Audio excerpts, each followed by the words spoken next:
స్థానిక సంస్థల శాసన మండలి టీడీపీ అభ్యర్థిగా శిల్పా చక్రపాణిరెడ్డి నామినేషన్ వేశారు. జిల్లా ఇన్ఛార్జి మంత్రి అచ్చెన్నాయుడు, జిల్లాలోని ఎమ్మెల్యేలు, టీడీపీ శ్రేణులు ఈ కార్యక్రమంలో పాల్గొన్నారు. శిల్పా చక్రపాణి నామినేషన్ పత్రాలను జేఏసీకి అందజేశారు. జిల్లాలోని నేతలందరూ సహకరించి శిల్పా చక్రపాణిరెడ్డిని గెలిపించాలని మంత్రి అచ్చెన్నాయుడు పార్టీ శ్రేణుల్ని కోరారు.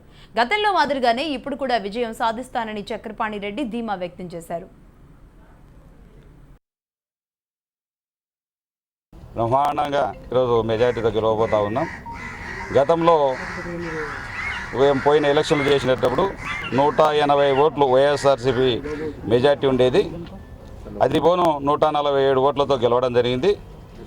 ఈరోజు మా యొక్క తెలుగుదేశం పార్టీలోకి మా యొక్క ఎమ్మెల్యేలు 5 మంది ఆ పార్టీ నుంచి జగన్మోహన్ రెడ్డి గారి విధానాలు నచ్చక ఈ పార్టీలోకి రావడం జరిగింది. వాళ్ళు రావడం వల్ల మరింత బలం పెరగడం జరిగిందని మీ అందరికీ తెలియపరుస్తా ఉన్నా. మేము రాబోయే ఎలక్షన్లలో భారీ మెజార్టీన బ్రహ్మాండంగా గెలవబోతా ఉన్నామని మీ అందరికీ తెలియపరుస్తాం.